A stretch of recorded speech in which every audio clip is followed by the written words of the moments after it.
Hello friends, welcome to my channel. दोस्तों, आज के इस वीडियो में हम बात करने जा रहे हैं आपके एमपी पटवारी के लिए इंपॉर्टेंट आपके सामान्य हिंदी के क्वेश्चन के बारे में आपको बताएं। दोस्तों, एमपी पटवारी का अगर आप एग्ज़ाम देने जा रहे हैं तो दोस्तों आपको बता दें, आज के इस वीडियो में हम आपको वो सामान्य हिंदी के क्वेश्चन कराएंगे जो आपके प्रीवियस ईयर के एग्जाम में पूछे गए हैं। आपको बताया व्यापम से ज़्यादा जो क्वेश्चन होते हैं वो रिपीट होने की संभावना रहती है। तो अगर आप एमपी पटवारी का एग्जाम देने जा रहे हैं तो प्रीवियस ईयर के जितने भी आपसे सामान्य हिंदी के क्वेश्चन लगाते हुए बने उनको ज़रूर आप लगाइए।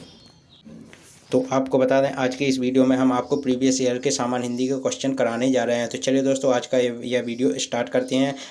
पहला क्वेश्चन है आपका यहाँ पर, व्यंजन गुच्छ वाला शब्द कौन सा है? तो ये ऑप्शन है सरम, क्यारी, क्यारी, बालक और गुलाम। तो इसका राइट आंसर है क्यारी। आपका व्यंजन गुच्छ वाला शब्द है क्यारी। क्यारी आपका क्या है? व्यंजन गुच्छ वाला शब्द है, ये आपको ध्यान रखना है।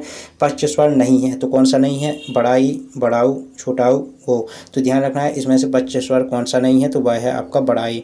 आपको ध्यान रखना है छोटाई, बड़ाई और ए और आय ये आपके अग्र स्वर के उदाहरण होते हैं। आप यहाँ पर देख सकते हैं, जीवा के आधार पर स्वर का वर्गीकरण 3 भागों में किया गया है, अग्रस्वर, पश्च स्वर और मध्य स्वर। तो अग्रस्वर में आपका छोटाई, बड़ाई, ए आ जाएगा। इसके अलावा मध्य स्वर में आ जाएगा। पश्च स्वर में आपका छोटाऊ, बड़ाऊ, ओ, आओ और आ, बड़ा आ जाएगा। तो ये आपको ध्यान रखना है। अगला क्वेश्चन है, चंद्र का पर्यायवाची निम्नलिखित में से कौन सा है? तो यहाँ पर ऑप्शन हिमांशु, रजनीधर, मूषक, मोहक। तो ध्यान रखना है हिमांशु जो है वह आपका किसका है? चंद्र का पर्यायवाची है। हिमांशु चंद्र का पर्यायवाची है, ये आपको ध्यान रखना है। मूषक का पर्यायवाची, तो मूषक का अर्थ होता है आपका चोर, तो मूषक का पर्यायवाची आपका चोर हो जाएगा। इसके अलावा आपके यहाँ पर तस्कर हो जाएगा, रजनीचर हो जाएगा। इसके अलावा साहसिक हो जाएगा, दस्यु हो जाएगा। इसके अलावा यहाँ पर मोहक का पर्यायवाची भी आपको ध्यान रखना है। मंजुल होता है, मनोहर होता है, शोभनीय होता है, सुंदर, आकर्षक। तो शोभनीय होता है, ये आपको ध्यान रखना है। इसके अलावा अगला क्वेश्चन है, जो सब कुछ जानता हो उसे हम क्या कहेंगे? तो यहाँ पर जो सब कुछ जानता हो उसको हम सर्वज्ञ कहते हैं, ये आपको ध्यान रखना है। अगला क्वेश्चन है, निष्कपट का संधि विच्छेद क्या होता है? तो निष्कपट एक प्रकार का विसर्ग संधि का उदाहरण है। तो ध्यान रखना है इसका आपका जो संधि विच्छेद होगा वो क्या होता है? निहा प्लस कपट, निहा प्लस कपट, ये आपको ध्यान रखना है। अगला क्वेश्चन है आपका यहाँ पर, नहाया धोया शब्द में कौन सा समास है? तो इसमें आपका द्वंद्व समास है, ये आपको ध्यान रखना है। सिंपल सा क्वेश्चन है। अगला क्वेश्चन है आपका यहाँ पर, भिक्षा का शुद्ध रूप निम्नलिखित में से कौन सा है? तो यहाँ पर भिक्षा का जो शुद्ध रूप है वह है आपका यहाँ पर भिक्षा, ये आपको ध्यान रखना है। कई बार आपका यहाँ पर एग्जाम में पूछा गया है। इसके अलावा कुछ और भी शब्द हैं जो आपको ध्यान रखना है, जैसे अर्पण का आपका शुद्ध रूप अर्पण होता है, यह भी पूछा जा चुका है। अपराण का यहाँ पर अपराण होता है आपका। प्रमाणिक का आपका प्रामाणिक होता है और ईर्ष्या का आपका ईर्ष्या होता है शुद्ध रूप। इसके अलावा यहाँ पर रौद्र रस का स्थायी भाव पूछा गया है, तो सिंपल सा क्वेश्चन है, रौद्र रस का स्थायी भाव आपका क्रोध होता है। इसके अलावा हास्य रस का स्थायी भाव हास होता है। शोक आपका किसका होता है? तो ध्यान रखना है शोक आपका जो स्थायी भाव होता है वह होता है आपका करुण रस का, यह आपको ध्यान रखना है। श्रृंगार रस का स्थायी भाव आपका रति होता है, यह आपको ध्यान रखना है। शोक का स्थायी भाव आपका करुण रस का स्थायी भाव शोक होता है और श्रृंगार रस का स्थायी भाव रति होता है, यह आपको ध्यान रखना है।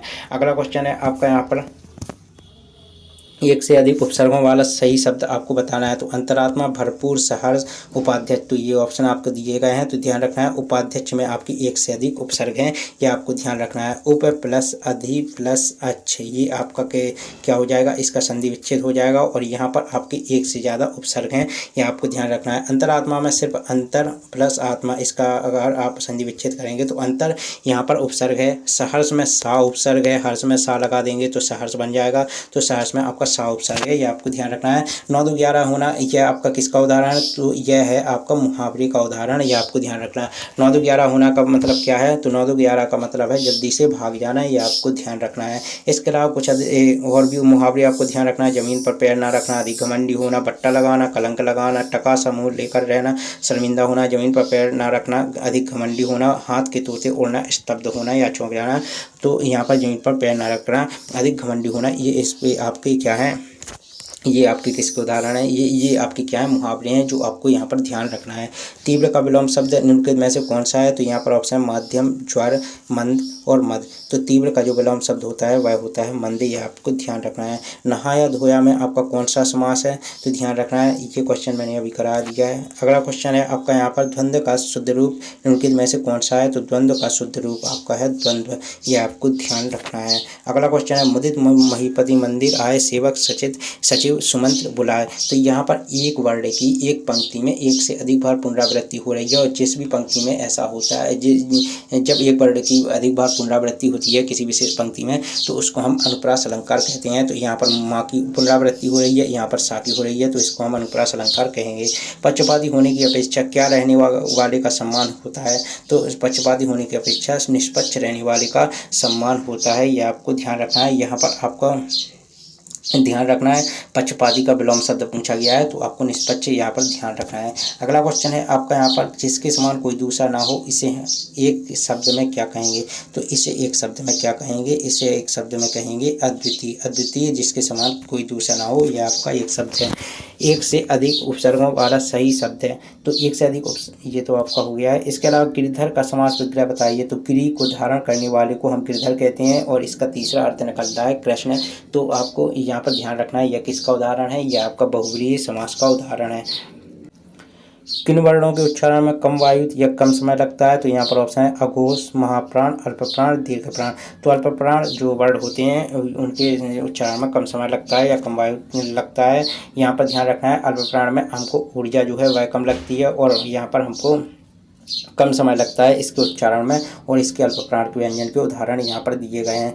महाप्राण में ज़्यादा समय लगता है, तो यहाँ पर महाप्राण के उदाहरण दिए गए हैं। अघोष व्यंजन किन्हें कहते हैं, जिन वर्णों के उच्चारण में गली में कंपन नहीं होता उन्हें हम अघोष कहते हैं, जैसे का, खा, चा, छा, टा, ठा, ता, था, पा, फा, ये आपके अघोष व्यंजन है। घोष या सघोष व्यंजन में जिन वर्णों के उच्चारण में गली में कंपन या गूंज होती है उन्हें हम घोष या सघोष व्यंजन कहते हैं, जैसे गा, घा हो गया, इसके अलावा एड़ा हो गया, जा हो गया, झा हो गया, णा हो गया, इसके अलावा डा, ढा, णा, दा, धा, ना, बा, फा, मा, या, रा, ला, पा। तो ये आपको चाहे आप रट लीजिए, क्योंकि इनसे डायरेक्ट आपके क्वेश्चन पूछे जाते हैं। एक आपको वर्ण दे दिया जाएगा, उसको पूछा जाएगा कि ये क्या है, अल्पप्राण है, घोष है, इस प्रकार आपके पूछे जाएंगे। अल्पप्राण है, महाप्राण है, घोष है कि अघोष है, इस प्रकार आपके क्वेश्चन में ये जो क्वेश्चन है वो पूछे जाएंगे। दो स्वरों के मेल से होने वाले विकार को क्या कहते हैं, तो उसको कहते हैं स्वर संधि, यह आपको ध्यान रखना है। तो दोस्तों ये थे आपके आज के कुछ एमपी पटवारी के लिए इम्पोर्टेंट सामान्य हिंदी के क्वेश्चन, जो आपके